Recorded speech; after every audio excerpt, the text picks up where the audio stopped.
Hey there, ladies and geeks, nerds of all ages. Today you're in for a treat because today I'm going to be talking about Joker Foli à Deux? Foli à Deux? Foli à Deux. I'm going to be talking about the Joker 2.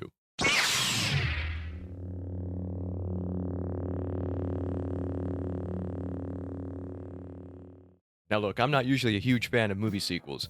In my opinion, a sequel typically has to match the same tone and energy of its original. And the last film that I think did this really well was probably The Dark Knight, and that probably has a lot to do with Heath Ledger's performance more than anything else. So when I heard that Todd Phillips was going to be directing a sequel to his 2019 original Joker, I was understandably a little skeptical, and it appears my skepticism was well-founded. Now before you write this off as me just bashing another film, let me assure you, I did not hate this movie. That said, it did have its shortcomings, and I want to let anyone know going into this movie exactly what they're going to be getting. Let's review, shall we? The Joker, Foli à Deux, picks up exactly after the events of the original 2019 Joker, and sees Arthur Fleck incarcerated in Arkham for the crimes he's committed. It's while here in Arkham that Arthur meets Lady Gaga's Harleen Lee Quinzel, and an instant spark between the two would-be lovers ignites. It's at this point in the movie that one of my first critiques comes into play, and that's the fact that Arthur seems to almost have regressed in his character.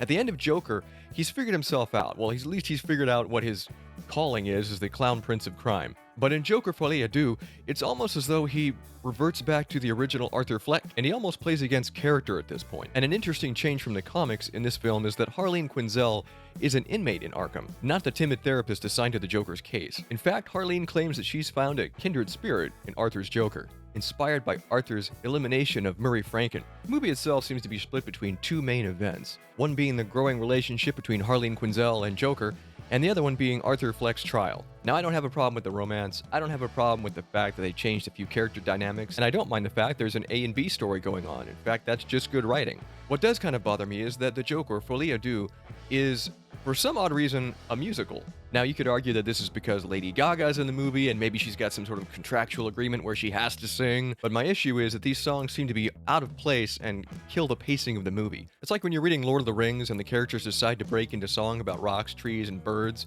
It kind of slows down the pacing a little bit, and I know I'm going to piss off you Tolkien purists when I say this, but I think if they would just cut some of that out, you could get to the point. It's the same thing with Joker Foli à Deux. If they would just cut out the musical numbers or bring them down to a minimum, we might actually be able to focus on what's going on in the story. And again, the Joker-Quinzel dynamic is interesting with how it's portrayed. Harleen is a fellow inmate, but I always like the idea of Harleen Quinzel's origin stories originating as the Joker's psychologist. There's just something cool about that original dynamic to me. And I think the DC comic that established this backstory the best is probably Mad Love. I think it gives us a richer understanding of the characters, their backstory, and sort of their love-hate, sociopathic Stockholm Syndrome thing they got going on. The Joker Foli à Deux suffers because they don't have that type of character dynamic to fully explore. And again, musical numbers. Honestly, what I would have liked to have seen instead of Arthur Fleck's existential crisis is more of him consolidating his power as the Joker, maybe getting some of the rogues gallery together. And it doesn't have to be the usual suspects, it could have been some really obscure ones like the Mad Hatter, Calendar Man, Scarecrow, heck even the ventriloquist and Scarface. I think that would have been extra creepy. We could have further explored Arthur's rise to power as the Joker, watching as he climbs the rungs of Gotham's underworld until he finally gets to the point where he can meet with the Batman. But instead we get a somewhat confusing musical, cartoonish in its simplicity. It almost appears like Todd Phillips is making the same mistake he did with the Hangover series, where his sequels don't carry the same weight and don't have the same feel or the same power as the original. To me, the original Joker was an intense psychological thriller that explored the complex themes of mental illness and societal breakdown. The Joker Foli à Deux is just, well, it's a cartoon show.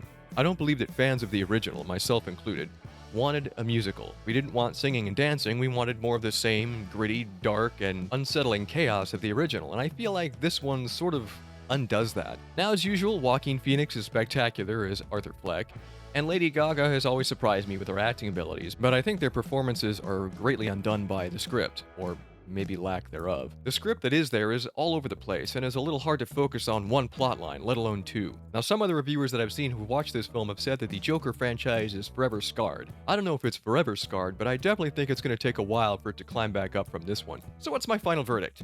Well, it's this.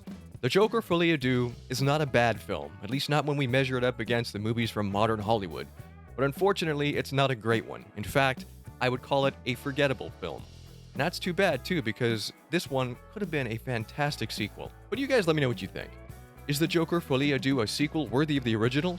Or is the joke on us with this one? If you've enjoyed this video, don't forget to like, subscribe, and ring the old bell for notifications so you know when another one like this one comes your way. And until next time, my fellow geeks, stay nerdy out there. Take care.